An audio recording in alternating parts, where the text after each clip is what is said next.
was early morning when we arrived at the Puerto de Vigo, and the motorcoach started coming in to be ready for the waves of arriving visitors to explore the cities and parts of Spain. I just watched them neatly lined up in formation along the starboard side of the ship. It was a beautiful morning sight in this part of the world on this day, November 1st, 2012. Ladies and gents, ship has now been cleared by the local officials and you may now proceed ashore at your leisure. So we wish you a great stay with us here in Vigo. With no time wasted, we were processed to disembark and got off the ship to meet and board our assigned tour buses for our scheduled excursion. Head counts started, and soon we were on our way to Santiago De Compostela in Galicia, Spain. This tour would be approximately 5 hours long and would be entirely on foot. We are actually going to one of the most important Catholic sites that we have in all Europe, the Shrine of the Apostle St. James, and according to tradition, this is the place where the cousin of Christ, the third, one of the best friends of Jesus, actually is buried. His name, St. James the Major. In 1702, as you all know, the history of Spain and our relations. It was to be a 75-minute drive each way from the port. Along the way, our tour guide bombarded us with interesting information and historical facts and battles in Vigo and Spain. This journey would take us for a visit to the famous Cathedral in Galicia.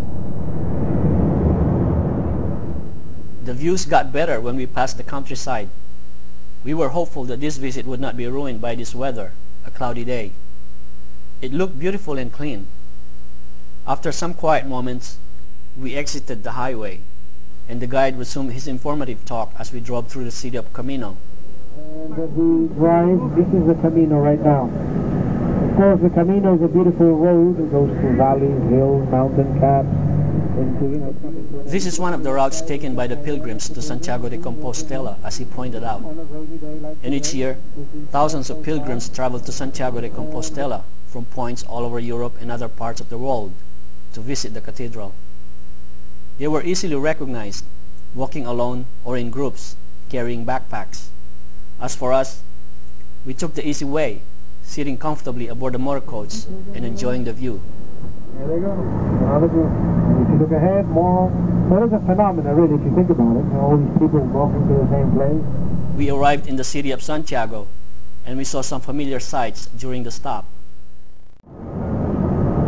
Okay, so we're arriving to the city of Santiago. One cathedral, 17 monasteries, and 36 churches in front of us. Don't worry, we're not going to do the see them all. At the city's bus terminal stop, everybody got off the motorcoach and eager to start the real tour of the day.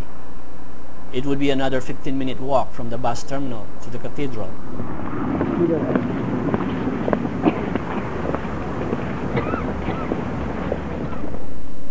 Our first stop brought us in front of the historical building of the Convento de San Francisco. It was like going back in time by just looking at this building. And it was there, as obvious visitors walking in group, that we were immediately offered to try and taste the local sweet chocolate. We were mostly hesitant at first, but our guide encouraged us and that it was okay to try and take what was being offered. If we liked them, we could buy some on the way back. There were a few more of these offers as we walked and passed several shops among the historical buildings. At some point, I could not resist and tried them myself. When in Spain, do as Spaniards do. Thank you. This is the famous cathedral in Santiago de Compostela. In front of it is the main Obradoiro Square, where we received our instructions before proceeding to the cathedral. That arch over there. Later on, just that you know that this main square is called Obradoiro Square. Obradoiro is a Galician word that means atelier or place of work, where 50 stonemasons, 5 generations of 50 stonemasons worked for 113 years to build one of the oldest cathedrals that we still have standing in Spain. Externally you will see that it's very Baroque, 18th century. The square is surrounded by historical and centuries-old buildings, including the cathedral, the Rajoy Palace, and the Parador Hotel, which was once a pilgrim's hospice. The city of Santiago de Compostela boasts of an old town that has been named UNESCO World Heritage Site. The cathedral is its highlights, with its intricate detail and medieval architectures. Inside the cathedral is said to be the burial place of St. James the Great, one of the 12 apostles, who, as legend says, came to the Iberian Peninsula preaching the gospel before being killed in Jerusalem in 44 AD. The legend continues that his remains were brought back to Galicia, and a church at Santiago de Compostela was constructed on the spot, where St. James' remains were said to have been found. The present-day cathedral dates from 1075, and the holiness of the relics interred there has been debated. But still, thousands of people make the pilgrimage to the cathedral every year. The whole engine of the whole area is actually that tomb where we have the Apostle St. James buried, okay? So if you follow me, let's go this way, avoiding the cars and stuff.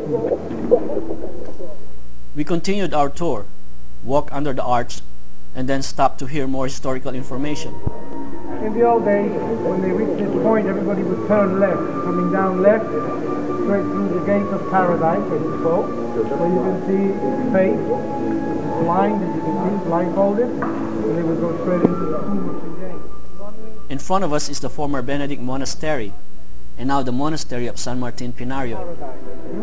And you should know that this street that we just saw divides the city in two halves, two powers we had in the old days. On one side, the Archbishop, Cardinal many times of Santiago, and the canon.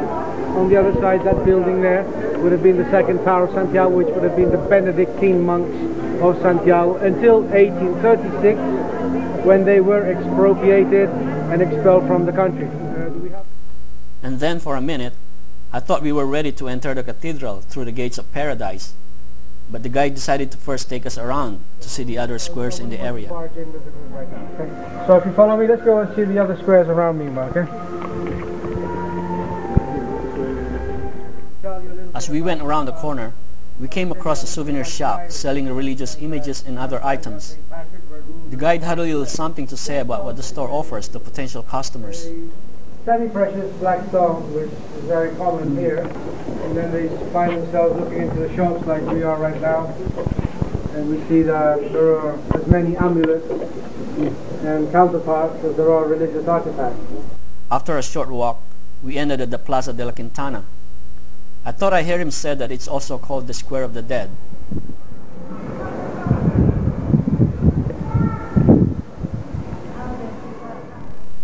The holy door to the cathedral was introduced to us, while telling us to keep an eye on the possible pickpockets walking around us. 25 years. So they were open initially every 50 years, then every 30 years. When we entered the cathedral, the halls were crowded with tourists and locals, and the guide wasted no time to show us a bronze door that depicts the different stories in the life of St. James. What is interesting is that after the death and resurrection, it was hard to hear most of it while standing in the back. As I look around, I saw plenty of religious images and beautiful architectures. Pounds of gold leaf covering the altar. So it comes from the imperial times. Remember, we were in Peru and Mexico, so it's everybody here? This place was surely crowded, and afterwards, everyone slowly walked toward the small and narrow entrance, with steps going down, to see the tomb of St. James.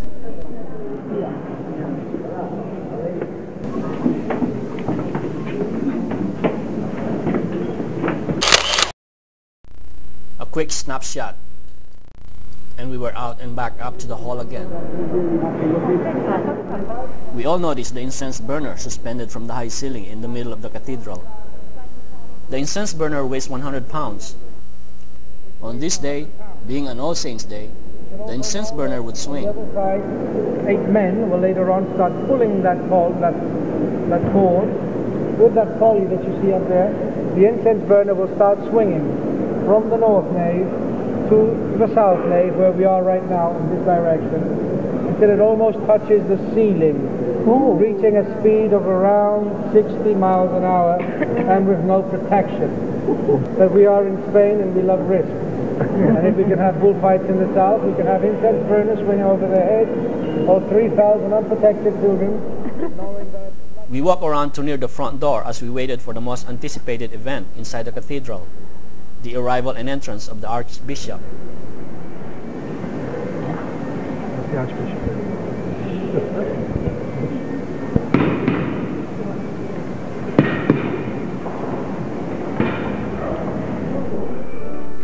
Digital cameras were everywhere to record every moment as the Archbishop entered the cathedral to preside over the scheduled Mass and ceremony. As the altar was prepared for the Mass event, the security cleared the walkway for the procession.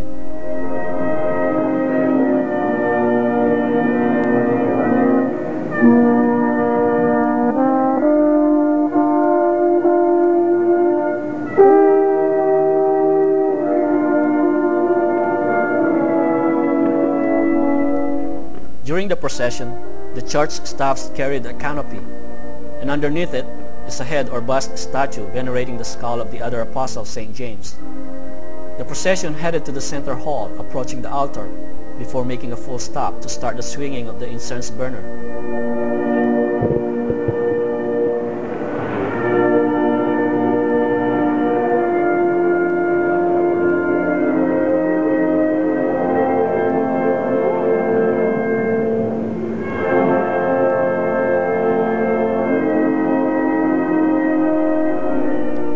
Went swinging above us until it almost touched the ceiling, and then slowly lowered down to continue the procession.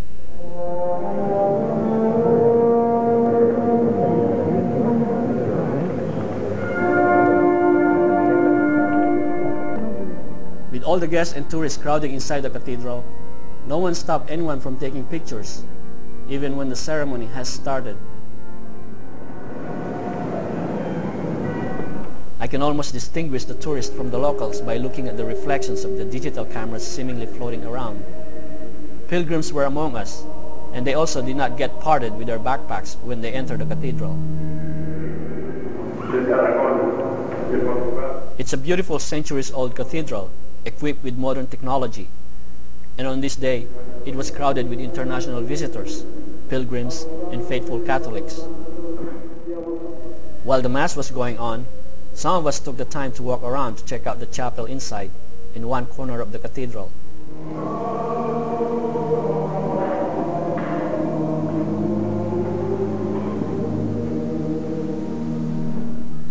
Afterwards, and aware of our time running out, we walked around on our own outside the cathedral to see more of the architectures and the surrounding buildings. Behind the Obradoiro Square are the Church of St. Fructuosus, the Plaza de la Quintana, and the chapter house and water fountain at the Plaza de las Platerias. There was also a tram waiting for visitors to get on and move them around.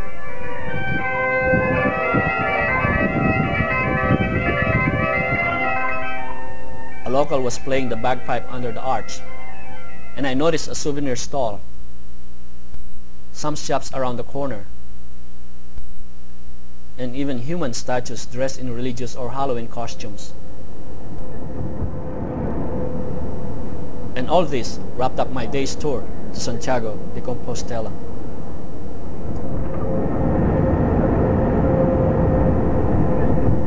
Heading back for the long drive to Vigo, we encountered occasional rain and a long moment of silence. Once in Vigo, and while passing through the town, we had a closer view of the shops, learned more detailed information about the town, and some tips when going shopping in the area. And then, we were finally back home to the port. And well, it's been a pleasure showing you around. Farewell, everybody. Have a nice, happy tour. And there was still time before boarding the ship after the tour, and I got curious to spend the rest of my time to check out the shopping area of Vigo near the port. It was mid-afternoon, and very few people walked around to shop. Even the covered outdoor restaurants selling fresh oysters didn't have much customers. The streets were nearly deserted as I confidently walked to the town square to take some pictures.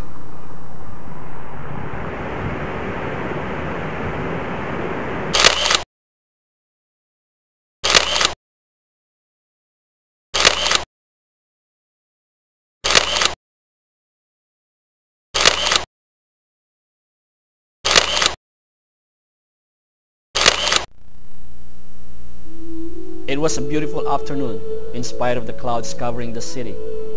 Even the seagulls playfully flew around the top deck of the ship and seemed happy to have our company. Just outside the terminal is a mall where some visitors went in to shop during our short day visit. The port of Vigo is very photogenic, and when it was time, we sailed away to bring back with us some historical memories of this part of Spain.